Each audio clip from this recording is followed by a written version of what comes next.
Day 14 of this my 60-day challenge, and I've slightly cheated because earlier on today I added a video about intention setting, which you can actually see from my clothes I filmed yesterday.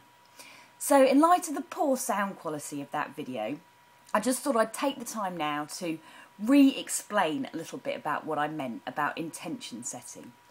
So here's what happens when you set an intention. You actually cast a hook, an anchor if you will, out into a point in the future which you intend to reach. So you become very specific on that sort of future horizon that's in front of you by saying, bang, that's exactly where I want to go. Now if you then think about this in terms of fishing, what you do when you're fishing is you take your hook on the end of your fishing line and you actually bait that hook, and you choose the size of hook indeed according to what exactly it is you want to catch.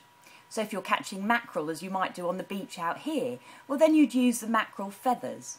But perhaps if you were after a bass, you might use a fishing lure as a way of attracting, the ultimate bass onto the end of your line. So you have to be quite specific about what it is you want to catch, what intention you actually want to set. So then you set that hook, you bait it up accordingly. And indeed you choose your spot, you cast out your line. Now what I love about this metaphor is actually there's tribes, I believe they're originally sort of from the Tonga Islands and that kind of part of the world, that believe that they're ultimately the centre of their own universe.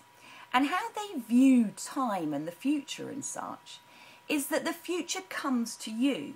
Rather than you ever moving anywhere, you actually bring about what it is that you want in front of you. So say you decide you're going to go down to the beach. Rather than seeing it as we tend to see it in that physical way of I am moving myself out of my office and down onto the beach, which is over that way. Rather than seeing it as that way, what you see yourself as being is the centre of your universe, and effectively shifting your universe around you so that you bring the beach into your immediate surrounding.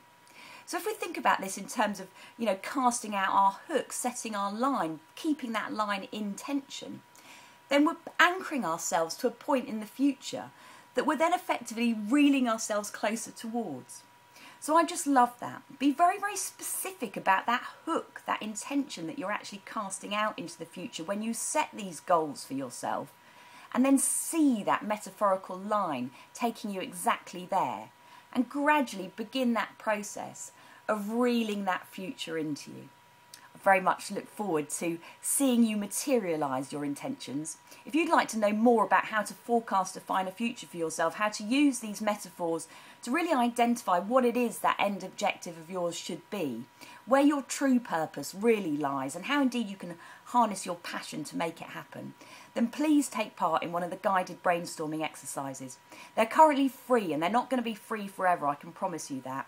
So go along to theglobalbrainstorm.com, sign up, and then set aside a 15-minute, 20-minute, or indeed longer session in which you can really start focusing on turning your problems into your sense of purpose and passion so that you can move forward knowing that you've set the right intentions and that you're simply reeling them in. I've loved sharing this with you. Take care, and I'll see you tomorrow.